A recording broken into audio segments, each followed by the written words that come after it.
Good evening and welcome to this special edition of the Cover One Buffalo podcast. Getting excited to be able to talk a little bit about our team when we have a moment here to take a break. It's kind of crazy to be able to think about the fact that our Buffalo Bills are actually 9-3 and coming off a dominant, exciting win on Thanksgiving in Dallas, 26-15. And now we're putting us in a position where we can actually take a minute to be able to look forward. So, with a little bit of a long break here and no game to break down tomorrow night, I thought we'd do a little bit of work to take a look at what else is out there and what other things we may want to be able to look into besides just what we've had so far week to week. And I know that's a dangerous thing and something that we haven't had a great opportunity to do as Bills fans, to be honest. And I thought this was a good opportunity to kind of take stock in where we're at. So we're going to go through a couple different things tonight. We're going to take a quick look at some projections of the rest of the regular season. We're going to take a look at some potential scenarios, playoff seedings, some things that I think could potentially impact where the Bills align as the end of the season goes, and talk about a couple different things that I think some folks want to hear about as far as the division, seeding in the playoffs, how those things work. And then maybe look a little bit beyond that into some of the things in the offseason. I hear a lot of people talking about, oh, this guy should be cut or we need to re-sign this guy now. I'm going to talk through a couple of those things as well. So first, I'm going to go through a couple of the different tools that I'm using here tonight. One, I'm using the NFL playoff machine. There's a couple good ones out there. New York Times has one, 538 has one, ESPN has one. So there's a couple different ones where you can go and pick basically the result of every game the rest of the season and be able to show where things are going to shake out. So I went through, projected every game the rest of the season. For the sake of this exercise, I was trying to be pretty realistic and baseline. And the reason that I'm going to say that I'm going to project that the Bills finish 2-2 the rest of the way here is multiple things. I think one, it's the safest projection. I think that's what Vegas is going to have projected, with the Bills being a favorite against Pittsburgh. Even in Pittsburgh, I think they'll be a slight favorite. I think they'll be a favorite at home against the Jets.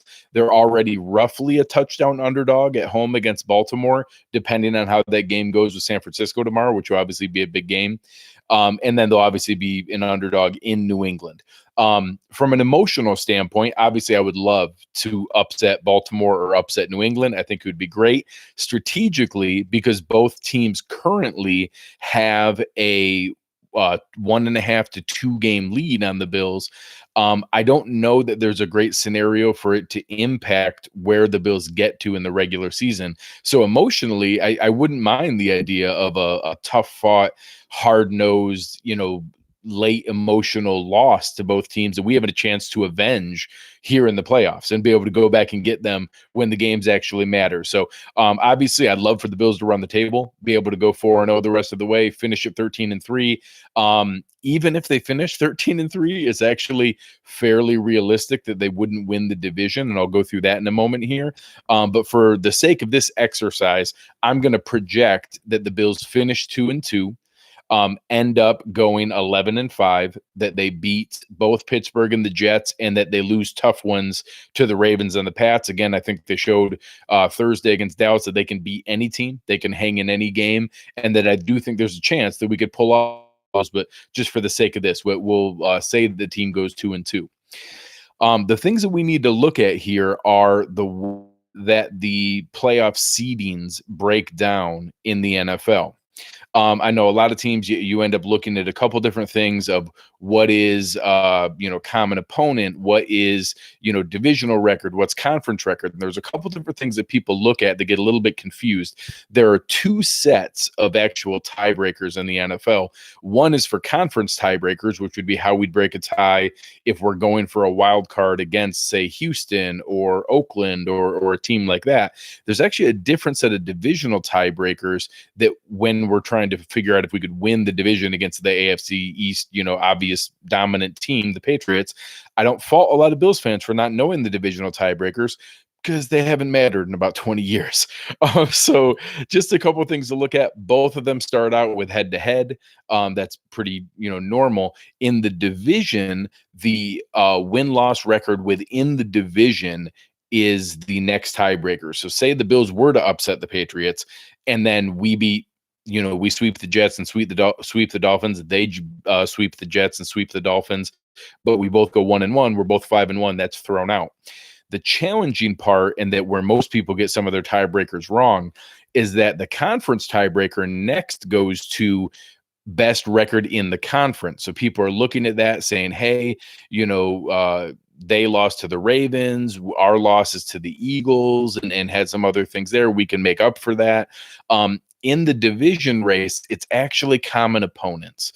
So the challenge with catching the Patriots for the division is that they beat the Browns and they beat the Eagles. So we would need to be able to beat the Patriots and beat the Ravens and have the Patriots lose to either the Bengals or the Dolphins. And it's just, obviously, those are incredibly unlikely things to occur. So it's not out of the question. There is a scenario where the Bills can run the table, go 13-3. The Patriots either go 2-3 and lose 3 games to end up fall into 12-4, or lose to the Bengals or the Dolphins along with the Bills, and then we're both tied at 13-3 and win the division. For obviously the reasons I just went through, you can tell that that's not the most likely scenario. So for that reason, and for what many fans are going to understand, we are very heavily locked into this 5th seed. So I'm going to spend a fair amount of time talking about what does that mean and who we might face here. Right now, it's looking the most likely that we will face the winner of the AFC South. So with 3 teams all very, very close, Houston at 7-4, Indy at 6-5, Tennessee at 6-5. Kansas City's also at 7-4. They play the Raiders. I think there's a possibility you could see a little bit of shenanigans there. So if you're rooting for Kansas City to get knocked out, which I could understand with their high-flying offense, you would want to root for the Raiders to win and then the Chiefs to go on a free fall for them to get knocked out of that area. It's a chance we could play the Raiders. I think Kansas City's talented enough. Mahomes looks healthy. They're going to stick where they are. I'm going to project that they end up at the 3rd seed with roughly an 11-5 record. I'm projecting them to finish 4-1. When you're looking at the AFC South, that leaves us with figuring out where do things fall between Indy, Houston, and Tennessee. Indy has the best schedule the rest of the way. Houston and Tennessee both play a couple tougher opponents. So when looking at it, I think all of them are looking at somewhere in the 2-3, 3-2 range down the stretch. I think Indy has the best shot to go 4-1. With some of their easier games that they have going here. And, you're talking about, they do play Tennessee, but then they also play Tampa Bay. They also play a game against Carolina, who's a little bit out of it. They play the Jags. So their Saints is probably their toughest game the rest of the way. I think I projected them to lose to the Saints and then win those other games. But they play each other. They could all knock each other off. It's very likely the Bills are going to be coming in 11-5, playing a 9-7 or even an 8-8 division winning team. And then you'll be on the road either way. We were talking about it in the Cover One Premium Slack channel quite a bit, that I think there's reason to want to play or not want to play each of the teams. If I'm ranking it, I'm going to do it either by quarterback or overall talent. I think I'd rather play the Colts the most out of any of the teams. I think Tennessee has the best defense. I think Houston is the best quarterback. So if I'm going to be kind of throwing it out there, I'd rather play Indy, and that I think we can beat all 3 teams. I think we have a chance to do that. But if I'm going to pick and choose, I'll avoid Deshaun Watson if I can. So hopefully that's the way it shakes out. We'll kind of see how those things go and where we end up looking at it. But right now, that's what I'm projecting. I think that the most likely scenario, and if you look at some of the different playoff odds predictors and things like that, this is where it would shake out. Oddly, I didn't do this on purpose, but the way that I projected the rest of the games, the Cleveland Browns end up snagging the 6th seed because of finishing strong in their last stretch here and being able to finish out on a winning note. And they have some very easy winnable games the rest of the way. So I think that'd be kind of funny if that happened that way. But I think that either the Raiders, the Browns, or the Texans are going to be fighting for that 6th seed. I think you're going to see that going back and forth with the teams that are there. I think that if they go that way, the way that the divisional round is, If the Chiefs end up with a 3rd seed and win, they automatically would go to the 2 seed. I have that as Baltimore. So we'd be looking at playing the Colts in Indy. If we win there, going on to play the Patriots in New England. I think that would be awesome if we have another hard-fought game. If we end up having a battle there, the sayings about how hard it is to be able to beat a team twice or beat a team 3 times. So if we're going into that 3rd game, I think there's a chance that we could look at kind of going that route and having a tough game there. Hopefully, we have a great game with Baltimore next week and give us a path there. So, I don't want to go nuts and say that I think we're going to go on some Super Bowl run or things like that, but it's exciting to be able to actually talk about how playoff seeding may matter. We another topic we were just talking about in the premium Slack channel was the fact that there's very likely week 17 may not matter. We haven't had that in a long time for the Bills. There's a chance that if the Bills win and get a 10th win, which I think is very reasonable to happen, at least against Pittsburgh, is that we may lock up the wild card spot right there, getting a 10th win. I don't think there's any other team that's going to get to a 10th win in the teams that are battling for it now. I think that they'd be able to lock that up, and then the Patriots game and the Jets game might not have all that much bearing. I'm curious to see how someone like McDermott will approach that. I think that they'll go week by week, try to win every game, play everybody there. You could maybe see some guys get pulled in the second half of the Jets game, but I think they would approach it going in there. Greg Kashmanian in the chat was asking, is there a scenario where we clinch next week? In every predictor that I've looked at, if we get to 10 wins, it's 99 or 99.9% that we make it. So I don't know that in that early that technically in week 13 we would officially clinch it, but for all intents and purposes we would basically clinch it and have that spot locked up. I would bet it wouldn't be official until a few other teams lose in week 14 or even in week 15 that it's there. If we were somehow to beat Baltimore and Pittsburgh and then obviously get to 11-3 at that stage, it would be officially locked up and clinched. But again, I don't think there's a scenario that even beating Baltimore, it would be officially clinched in the moment. But in reality, in all intents and purposes, it would be clinched from that standpoint.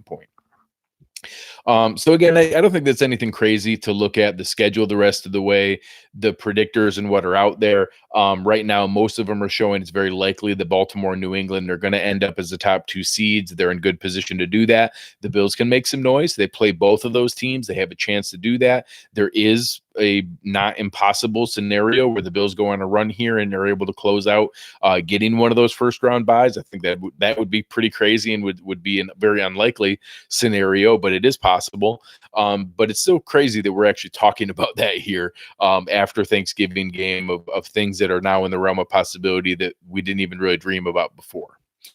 So kind of taking a look at it, seeing some of the other areas here. Jeffrey was asking, what's the tiebreaker with New England if we do tie? Again, it's kind of broken down between the order of the things that happen.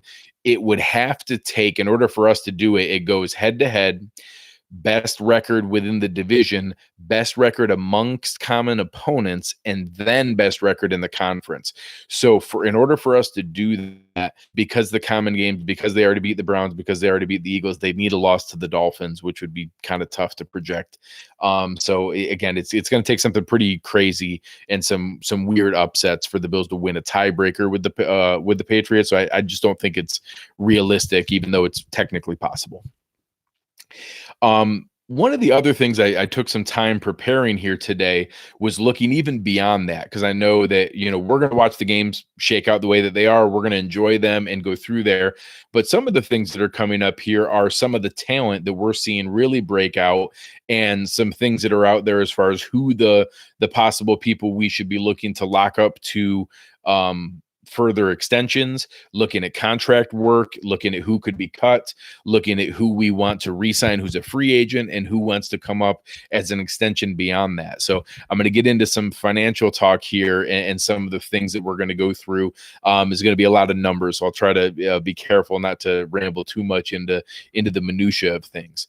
Right now, by benefit of the Bills having one of the healthiest rosters in the NFL. We actually have a pretty good amount of cap space. A lot of the things that the teams spend the most money in season on is guys that go on the IR, and then you have to sign somebody else off the street onto the roster and you have to pay them. So you pay the guy that goes on an injured reserve and you pay the new guy.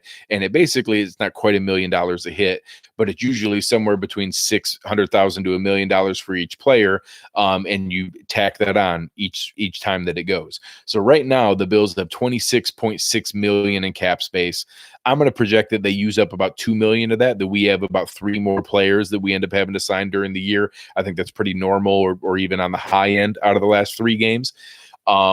So that goes to $90.9 million. I'm going to project that at $88.9 million, roughly $89 million in available funds. One of the first things that comes up, we'll start on the guys who we could get rid of, is, hey, we need to cut, and they start rattling off names. So I'm going to go through a few of them that I think, one, Brandon Beane already put us in an outstanding position that we don't need to cut anyone. We don't have anyone that we have to cut. We had guys in the past, like when we had the Marcel Darius contract, when we had some things like that were a total albatross, and we absolutely had to be able to cut them to even function. We don't have to do that anymore. We took that dead cap medicine. We ate $55 million in 1 year, and came out and then basically used all that money to sign the huge cachet of 18 unrestricted free agents we had this past year. So coming into this year, one, we don't have to cut anyone. But here's the names that get thrown out there a lot. One, the most common is Star Lotulelei. Star is not going to get cut because there's no benefit. So if we were to cut him next year, you eat $7.8 million in dead cap and only save $2.3 million. So if you cut Star, you'd still have to go out and sign a rotational defensive tackle. Signing a rotational defensive tackle will cost you roughly $2 million. And Star is at least good enough to be on a roster and to get snaps and to be able to rotate in. So I think that there's no benefit to do that. I will say after the 2020 season, going into 2021, it flips. It's only $2.3 million in dead cap and $7.8 million in cap savings. At that point, if he's not having a strong season, you could see that. But for anybody who's looking forward to Star Lotulelei being gone, I got bad news. He's going to be on this roster in 2020. The 2 names that I think are possible where the cap savings number is significant enough where their performance has not met up to that are both Trent Murphy and Tyler Kroft. Trent Murphy is $1.75 million in dead cap with $7.2 million in savings. That's a big number as of right now without a really strong finish. I think that's a very reasonable possibility going into next year. Tyler Kroft is very injury laden. The reason that he hasn't led up to that, but he's $1.6 million in dead cap and $5 million in cap savings. So cutting both Trent Murphy and Tyler Kroft, we would eat $3.3 million in dead cap, but we would save $12 million. $12 million is an extension for a really good player I'll talk about in just a minute, or a really high-end free agent coming in. I think that there's a higher scenario that Tyler Kroft ends up earning that the rest of this way in the final 4 games and a playoff run where he could show that when he's healthy, he can contribute. But again, we don't have to cut either of them, but both of them have a big enough number that I think that is going to be very tantalizing. There's 3 more names that get thrown out a fair amount that just don't have the financial impact to matter, but are possible. Lee Smith, you could cut with $1 million in dead cap and save $2.25 million. Stephen Hauschka, you'd have $1.25 million and you'd save $1.8. Patrick DeMarco, you could eat $500,000 and save $1.8 million. None of them are big enough money to matter. So I don't know that finances are not going to be the reason that you cut any of those players. There's a chance that just based on performance, you could do that if you have somebody on the team that beats them out. They're all veterans. They're all contributors on special teams. But if we have a young guy who's talented, I think you could cut all of them and it wouldn't hurt anything. Those are the only ones from a financial standpoint. So again, bad news for anybody that wants Star Lotulelei to get cut. He's not. There's just no financial benefit to cutting him. Both Trent Murphy and Tyler Kroft, we don't need to cut them. We have the money to keep them. We would need a replacement defensive end. We would need a replacement tight end. They're both paid more than they're probably worth, but not so much that we have to cut them. But they have a big enough cap savings number that it could matter.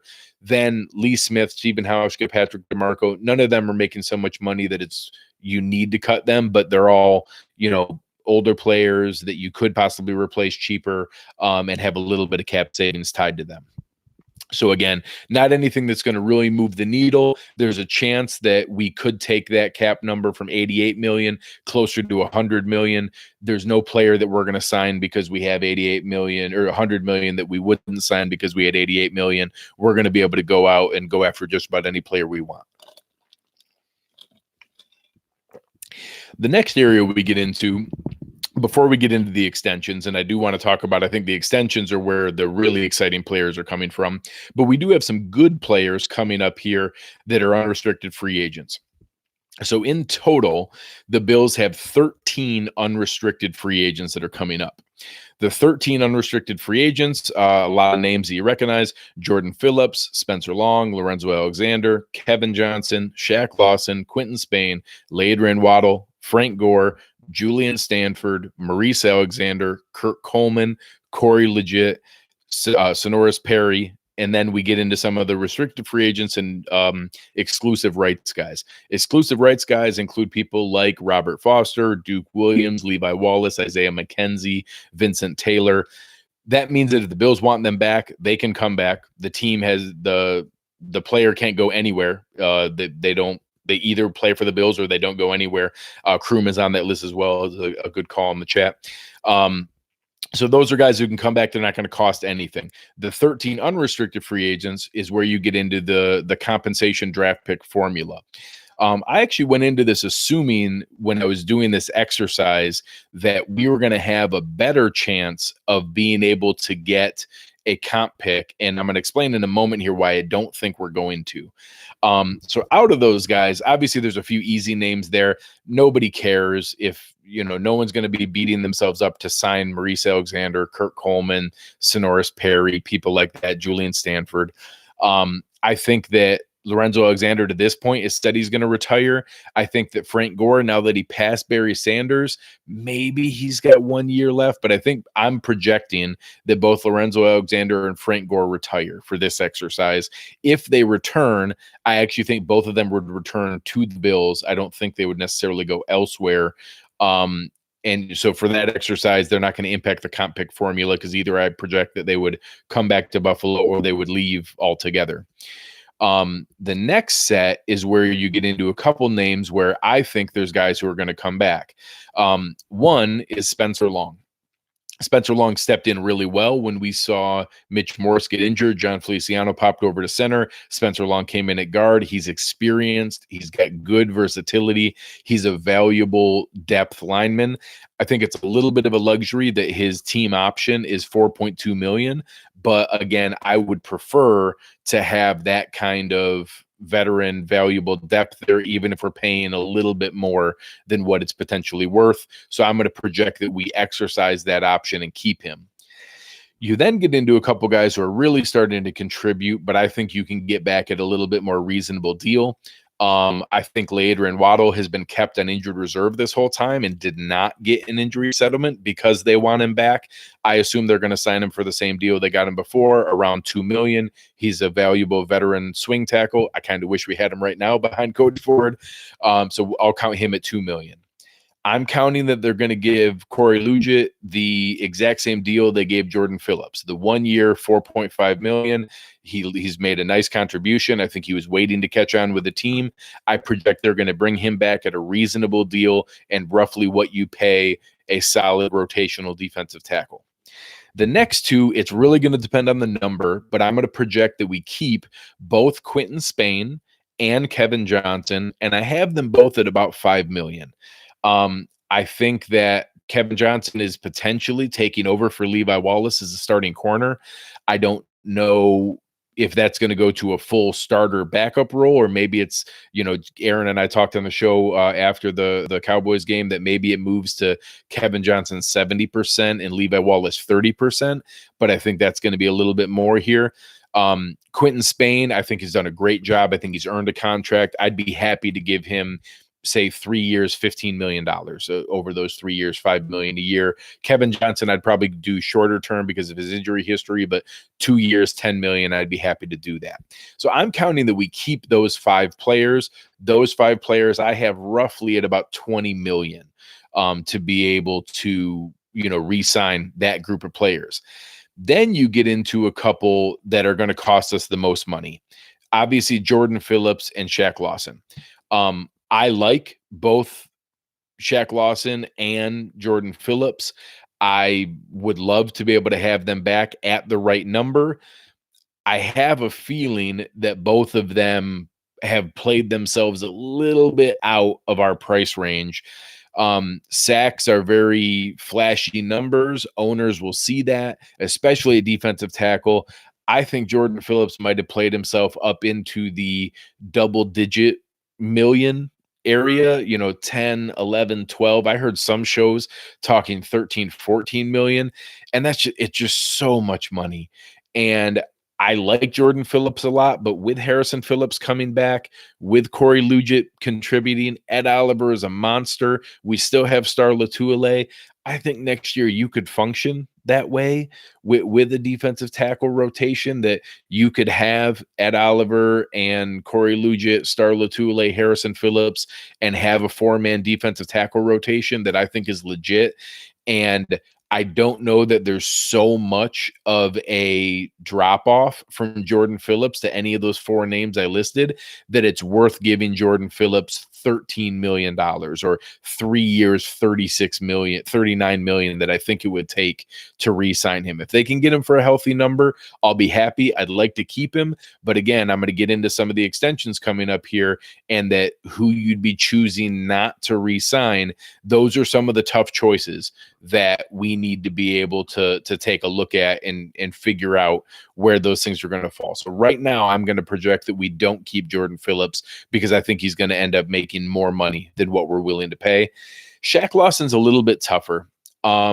I don't know that Shaq Lawson's going to get a huge flashy contract number because he's not going to get double-digit sacks. He's a good run defender. I don't know how many teams think that he was really motivated by the contract year, and why did he have so-so performance in his first 3 years and then really played well in his contract year. Some teams get leery about that. If you could almost swap out Trent Murphy and give Trent Murphy's money to Shaq Lawson, I'd be open to that, because that means you're getting him for $7-8 million. If Shaq starts to get into double digits and 10 million plus, I just don't know that I'm going to go there for a guy like Shaq Lawson. I'm going to get into it here in a bit about some of the free agent targets. I'd rather throw a big chunk of money at a difference-making defensive end. My personal favorite is Yannick Ngakoue coming out of Jacksonville. But there's a number that I would give to Shaq Lawson. I don't know that I'd necessarily go into double digits for him. And I think that that's where it's going to fall, is right in between there. I see Joe in the chat here. What's going on, brother? So again, I'm projecting that both Jordan Phillips and Shaq Lawson are going to sign elsewhere. What comes up in the comp pick formula is you have to have more of your unrestricted free agents sign with other teams than what you sign onto the Bills. So if we don't sign Kevin Johnson or Quentin Spain or Corey Lugitt or Ladrin Waddle or Spencer Long, and they signed elsewhere, and we lost Jordan Phillips, Shaq Lawson, Julian Stanford, you could get to the point where we could just sign 1 or 2 really high quality free agents and then net out an extra, say, 4th, 5th, 6th round pick. I don't think we'd get a 3rd round pick because I think we'd spend big money on one of the free agents, and it would net out the Jordan Phillips contract, or we would keep him and you just wouldn't get the comp pick. So again, I actually think it's likely that we wouldn't get a comp pick and that we might sign 2 or 3 of outside free agents as it is, and then the rest of our money would be on signing there. So again, this is just an exercise going through there, but I'm going to project that we do those 2 cuts I talked about with Trent Murphy and Tyler Kroft. That gets us 12 million, but that we spend 20 million re-signing 5 of our own players: Spencer Long, Kevin Johnson, Quentin Spain, Ladrin Waddle, Corey Lugitt. That spends out $20 million there. That gets us back down to about 80 million in available cap space. The reason that's going to go quickly is we have 4 premier players that are coming up, and they're all under contract through 2020, but are coming up on extensions or for expiration after 2020. That's Jordan Poyer, that's Matt Milano, that's Deion Dawkins, that's Tre'Davious White, with the caveat that Tre'Davious White has a 5th-year option. But I'll talk about that when I get to him. All 4 of those are absolute pillar players that we must re-sign, all 4 of them. I think that that's the exact kind of thing that Bean and McDermott are trying to build, that if you come in here, you play well, you earn your money, we're going to take care of our own guys and bring those people back and build from within. I think they plan to re-sign each of them. They're all going to earn a healthy penny. We'll start with Jordan Poyer. Jordan Poyer is the only one who is a second contract player. He's going to be 30 when his contract expires, so he's in a position that he might not get the length of contract the other guys get. He's 28 now. He'll be 29 in 2020. He's looking at a big contract. You look at some of the guys that signed and got big money. I don't know that he has the exact resume that a some of the absolute highest end got. But I look at the contract Kevin Byard signed. I look at the contract some of the other guys got there. I think that Jordan Poyer is looking at about 3 years, $36 million. So at about $12 million on average, that's what that second tier of really elite safeties are getting. And I think that's going to be the ballpark of where he's at. So I'm going to project Jordan Poyer at 3 years, $36 million. The next one I'm looking at is Matt Milano. Right now, that contract market for the rangy sideline to sideline outside linebacker is right there in that $10 to $11 million range. He's coming off a rookie deal. He's younger. I think he gets about 4 years. So I'm projecting him at either 4 years, $40 million, or 4 years, $44 million, right there, that $10 to $11 million a year range. And again, critical to be able to bring him back. Deion Dawkins, offensive tackles are expensive. It's going to sound like a big number. Deion's going to cost us probably $14 million a year. I don't think he's going to get the $18 million that Lane Johnson signed for today. Lane Johnson just signed for $18 million over 4 years, $72 million. I don't think Deion's going to get that, but I do project Deion to get 4 years, $56 million at $14 million a year. The name everybody's talking about here in the chat, obviously Trey White is our most valuable asset. Trey White has a couple things going for him here. One, we have the 5th year option on him. That's going to be roughly 11 to 11.5 million. We're obviously going to exercise that no matter what, but there's a lot of precedent now recently where what they've announced is the 5th year option plus an extension on top of that. So I'm projecting that they're going to give Trey the 4 year extension, setting the new bar as the highest paid corner in the NFL at $16.5 million per year, 4 years. So they'll give him the 1 year, 5th year option at $11.5 million, then 4 more years at $66 million, at $16.5 million a year, and the highest paid corner in the league, for a total of 5 years and $78 million. So those 4 contracts, and I'm using average annual value. Obviously, with the cap gymnastics, you can be able to go in and be able to understand that you can play with those numbers. You can give a little bit more bonus money early. You can push some of that out. So some of this from a cap standpoint in 2020, you can manipulate, but being able to go that route, I think that it gives you a ballpark of where that's at. So again, I'm going to call Jordan Poyer at $12 million a year. I think he gets 3 years, $36 million. I'm going to put Matt Milano at $11 million and be able to go in for 4 years, $44 million. Deion Dawkins is at $14 million a year, so 4 years, $56 million. Trey White, I'm going to do the 5th year option plus the 4 year extension on top of that. So in 2020, he'd be $11.5 million, but into 2021 and beyond, he's going to be $16.5 million, and one of the highest paid corners in the NFL. You'll have him right up there with Marlon Humphrey and our friend in New Orleans, the Lattimore, who stole Trey's Defensive Rookie of the Year award. So again, we're throwing around a lot of money here. So between the 5 players that we re-signed for $20 million, The 4 guys that we're extending, I have at 47.5 million. All of a sudden, that's $68.2 million. So when fans talk about, oh man, we got 85, $90 million, that gets soaked up really quick. So doing the extensions, again, you can push some of that into the future. They'll use some of that cap space now to be able to give it out in bonuses, be able to front load some of that to be able to get that off of future years, especially with guys like Poyer, Milano, Dawkins, Trey White, that we're not worried about that money. We know they're going to be here long term.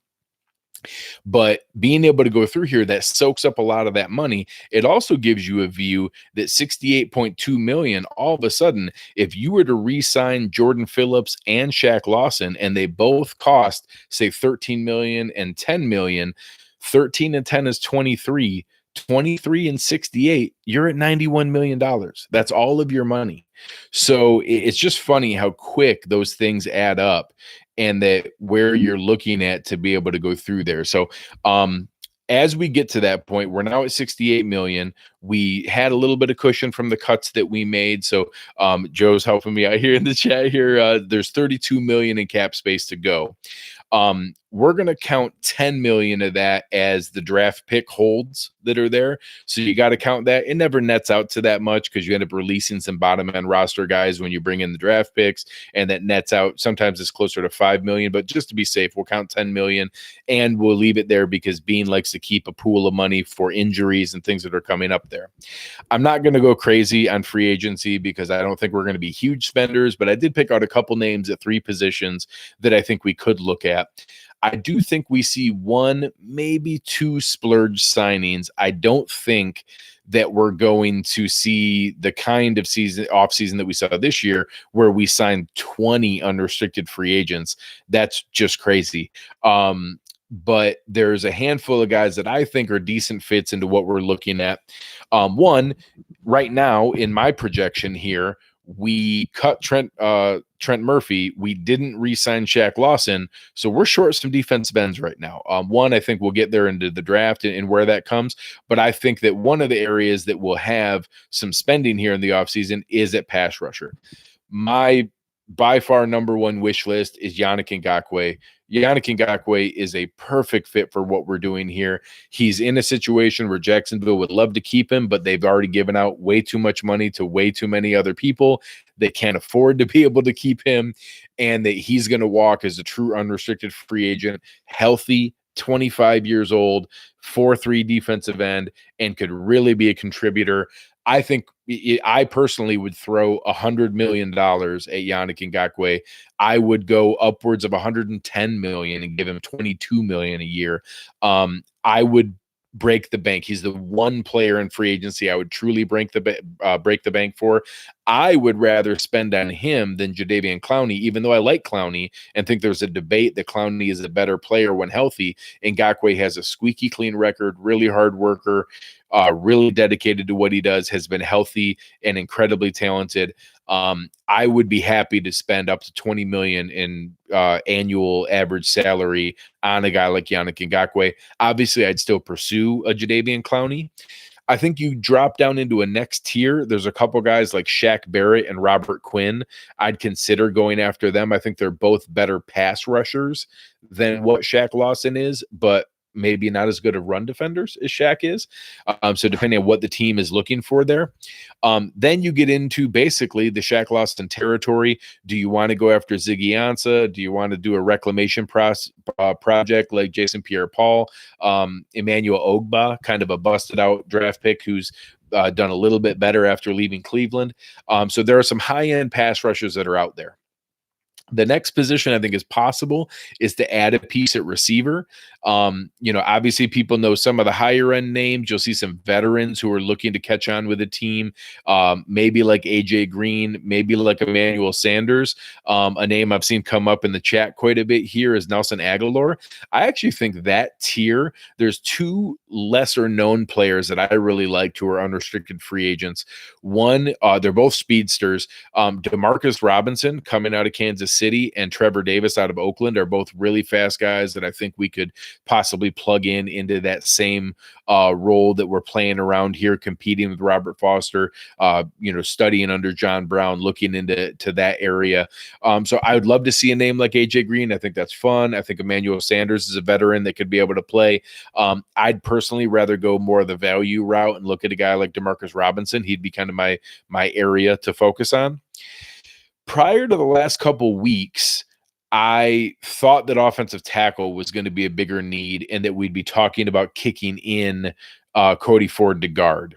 I'm now adjusting a little bit there in that, Ford has had a couple of really good games and has looked good in what he's done, that we need to be more open for him to potentially be able to stay at tackle. So a couple names, if we somehow were to miss out on the extension for Deion Dawkins, or we need to move on from him, or that we did decide to move Cody Ford, Anthony Costanzo, Brian Balaga, and Darrell Williams are all out there. They're solid tackles. They're all going to cost you upwards of $10 million or more. So I'm curious where that goes.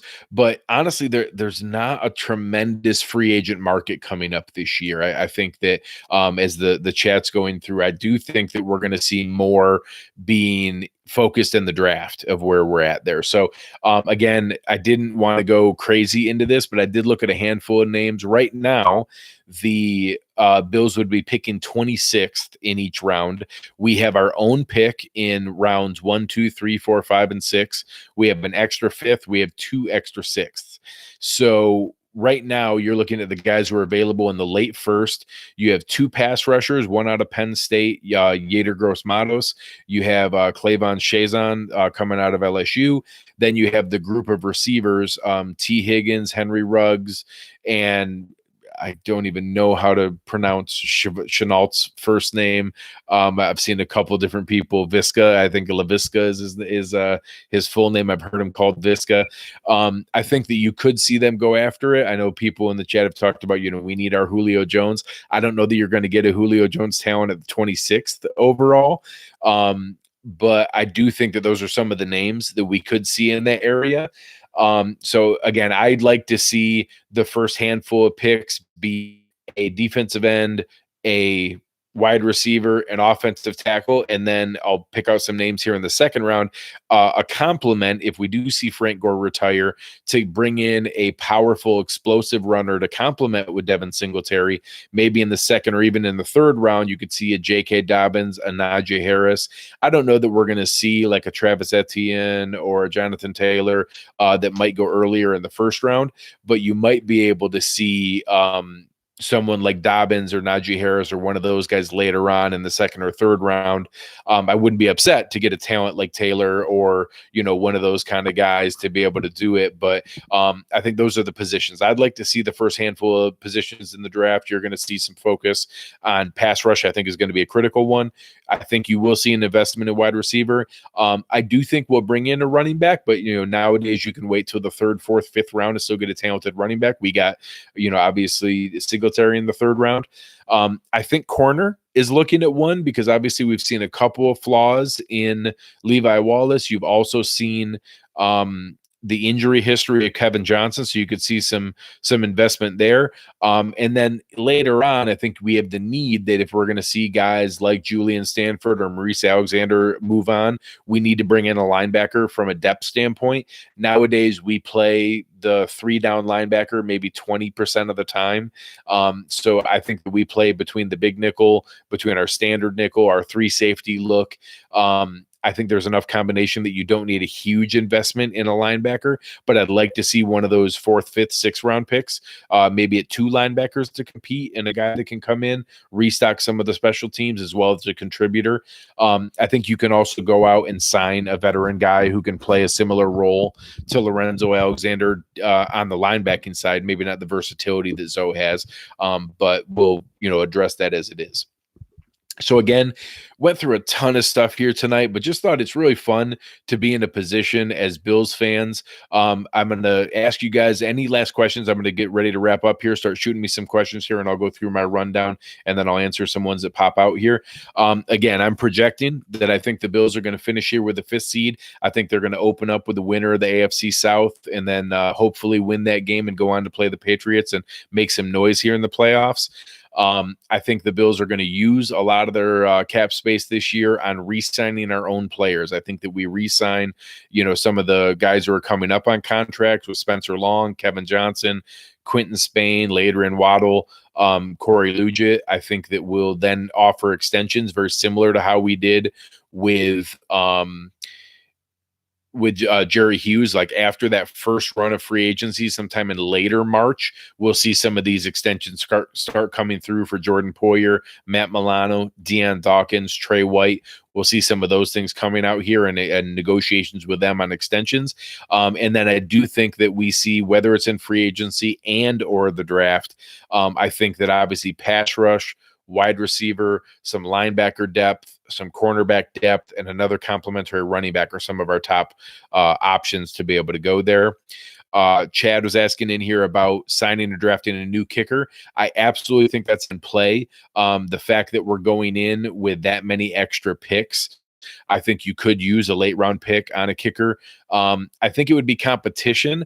I'm actually always very hesitant on having a rookie kicker. You never know how they're going to approach things mentally, how they're going to be able to go in and handle the stress of kicking there. I would always prefer to sign a veteran that we know has the mental makeup to do that. But this year, you saw this is the worst year in NFL history in kicking accuracy. Multiple franchises are on their 3rd and 4th and 5th kicker. So although Hauschka has not been acceptable, we actually probably have like the 10th or 12th worst kicking situation in the league. There's plenty of teams who would love to have Hauschka because they're on their 4th different kicker. So it's just been a weird year. I'd love to bring in some competition for him. I'm not sure that it's a replacement versus competition to push him. Prospect was asking about potential trades. I do obviously Bean has shown the willingness to make moves like that. I think it's really hard to project. There are some teams like the Rams, like the Jaguars, like the Vikings, who are really hard up against the cap. If we have a chance to be able to take advantage of that and be able to really push, being able to offer them some benefit here, I think you could be able to look at that. Cody asking about if we're going to beat the Ravens, and Daniel asking if we're going to spy Jackson. We'll talk about it more on the preview show on Wednesday. I do think that we have a chance to beat the Ravens, but they're 7-point favorites at Buffalo for a reason. They have put up 40 plus points 3 straight games, 30 plus points 6 straight games. They are the hottest team in the NFL right now. So picking that we're going to outright beat them would be an upset, but I do think that we can play with anybody, and that if you're hoping for that, I would encourage you to root for an awful lot of snow to slow down Lamar Jackson. And for Daniel's question, I don't think that we spy him exclusively. I think the key to beating Lamar Jackson is changing up your defensive looks and not going with the same thing over and over again. You have to keep him guessing. So some of those looks will be a spy, some of those will be zone blitz, some of those will be man, some of those will be straight out zone. I think you have to vary it and be able to keep him guessing. I'll go through 2 more questions here. Dale was asking, is Gore going to keep playing or retire now that we're using Singletary more? He's only getting paid $2 million. It's a 1-year deal. I'm projecting that he retires now that he passed Barry Sanders and is starting to really take a back seat for the first time in his career. It's possible he tries to go 1 more year, but I think that the writing's kind of on the wall to where that is. So we'll see where that ends up and how that goes. But right now, I would project that that's where we see Frank Gore, is that this is his last run. We get a playoff run here. He passed Barry Sanders for 3rd all time, and then obviously is in a great position. And then Jimbit has the question that I love. Do you think Brady retires after this year and Buffalo takes the division next year? I don't think Brady retires. I think he's got 1 more year in him. I think that he's showing some real significant gaps in his arm strength, and that's starting to come. When we've seen that in the past with guys like Peyton Manning, it goes quick. So when it starts to drop off and go downhill, it really drops off a cliff. And I think there's a chance that we could see that with Brady, and that next year, maybe it's the ugly Peyton Manning final year, and that not only would Brady not retire, but we can take the division while he's still playing and get the satisfaction of beating him and not simply taking it after he retires, which is where my real dream comes from, is that we get the satisfaction of taking it directly out of his hands and then letting him ride off into the sunset, not going out on the high and going out watching the Bills being the better team in the division. So thank you guys for the awesome chat here tonight. You guys were fantastic. There's a ton more questions. I wish I could get to everything here, but going for this long solo is enough on my throat to be able to handle it here. So make sure you guys come out, check out what's going on, everything we got at cover1.net. Become a premium subscriber, jump in the Slack channel. It's awesome. We have a great crowd. Tons of the guys are in here in the chat here with us tonight. I thought this was a great opportunity to be able to kind of step back and talk about some of the other things that are going on, and just some things looking forward that we haven't had a chance to do in a long time. So I thought this was a lot of fun. You guys were great in the chat here. Really appreciate it. Enjoy everything that we got going on. Check out the preview show that we'll have up on Wednesday, and then we'll talk to you guys afterwards. But I appreciate everything you guys are doing. You guys have been listening to Cover One Buffalo, and we are out.